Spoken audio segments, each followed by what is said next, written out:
À qui s'adresse votre question? À Lilia Hassen. Ok. Est-ce que vous pensez qu'un monde dans la transparence plus tard pourrait exister ou pas? Bonjour à tous. C'est une très bonne question.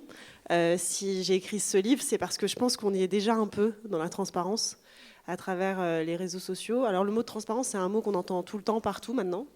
On l'entend dans le discours politique, on l'entend parfois dans les cercles amicaux, dans les relations amoureuses. Moi, je suis très transparente avec toi. Donc c'est un mot qu'on entend un peu à toutes les sauces.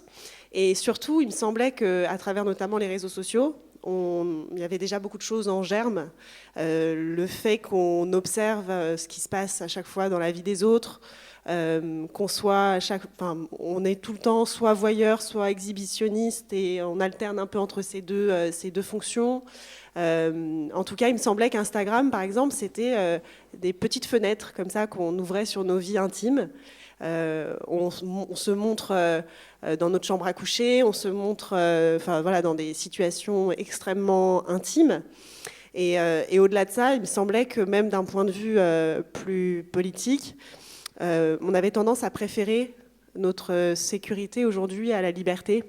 Et c'est vrai que quand on va dans des petites villes, moi j'ai grandi dans une ville de banlieue, il y a plein de panneaux maintenant à l'entrée des villes.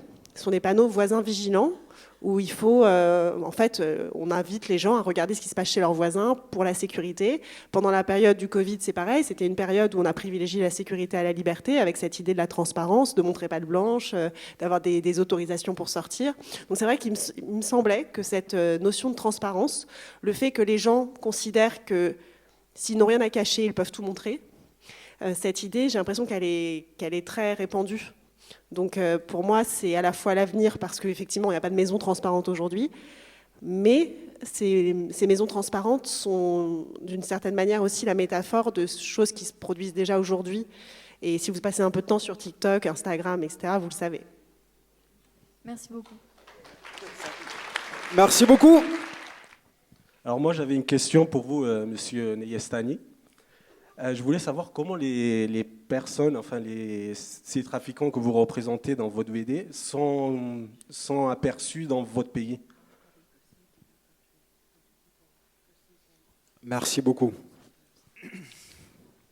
A very good question. There are different opinions about them. Some people see them as smugglers, you know, as a criminal, kind of criminal, I can say. But most of the people see them as a victim of the situation, social, political situation.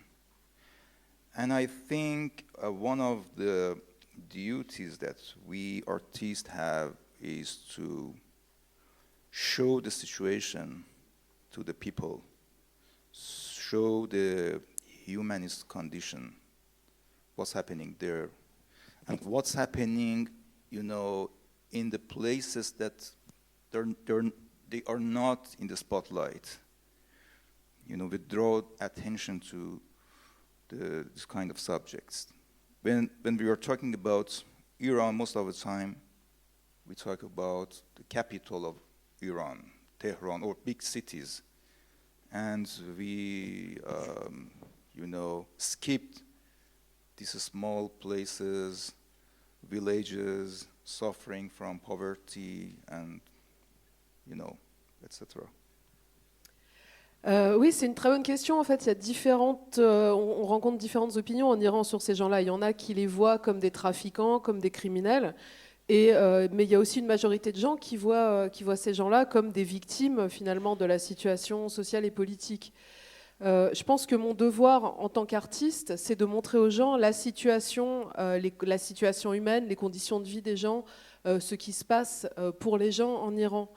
Et surtout, moi, ce qui m'intéresse, c'est de montrer des endroits qui ne sont pas d'habitude sous les feux de l'actualité. En général, quand on pense à l'Iran, on pense à la capitale, Téhéran, on pense aux grandes villes du pays. Et moi, ce qui m'intéresse, c'est de montrer ce qui se passe dans les petits villages, les petites villes, les petits villages à la campagne, là où les gens sont très affectés par la pauvreté. Et ça m'intéresse de montrer donc un regard différent sur ces gens-là. Merci beaucoup. Merci. Bonjour à tous. Alors moi, c'est Jenna. Bonjour, moi c'est Maëlys et nous représentons la classe de seconde du lycée des Iscles de Manosque. Nous sommes 30 élèves et nous sommes ravis d'être ici. On a bien avancé dans nos lectures. On aurait une question pour vous, Delphine Minoui. Ok. Donc, est-ce que vous avez pris un risque en écrivant ce livre et est-ce qu'il a été censuré en Turquie? Bonjour, moi aussi je suis ravie d'être là, on est tous ravis. Merci pour cette question. Alors, quand on commence à saisir sa plume et qu'on travaille dans des pays qui sont marqués par la censure, la dérive autoritaire, la plume devient une sorte d'arme, évidemment. Et donc, il y a toujours, c'est vrai, je le reconnais, une certaine prise de risque, même si je relative ma propre prise de risque, parce que j'ai la chance d'avoir un passeport français qui me protège. Et le risque, c'est plutôt celui que prennent mes interlocuteurs turcs. J'ai toujours beaucoup d'admiration pour les journalistes et les écrivains turcs qui sont régulièrement condamnés à la prison, se retrouvent derrière les barreaux, parfois condamnés à la perpétuité. Et justement, à travers ce livre, c'était une façon de leur rendre hommage, parce que ce sont des voix étouffées, des voix oubliées, des personnes complètement invisibilisées. Souvent, on parle des journalistes, des écrivains, mais il y a aussi des avocats, des activistes et des professeurs.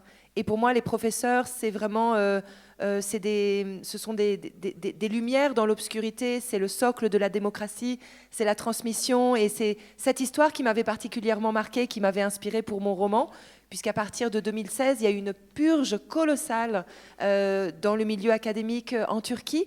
Et du jour au lendemain, les profs ont tout perdu, ceux qui ont été limogés. Ils ont perdu leur statut social, ils ont perdu leur propre identité, leur salaire évidemment, le chômage.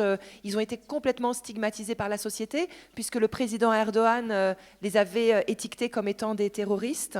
Et donc, m'affronter à ce sujet à travers un roman, c'était une façon justement de ne pas exposer directement ces personnes, de réutiliser leur histoire glanée sur le terrain et de m'inspirer de tous ces récits que j'ai entendus pour créer mes propres personnages, un couple d'enseignants qui va, ce couple, incarner un petit peu cette résistance en catimini, cette résistance clandestine par rapport à la chape de plomb qui s'impose dans la société turque. Donc ce sont eux en fait qui prennent des risques et moi je ne suis qu'une passeuse quelque part et j'essaye à ma façon de transmettre cette histoire qui sinon malheureusement aurait sans doute été condamnée aux poubelles de l'oubli. D'accord, merci beaucoup. Merci beaucoup. Merci.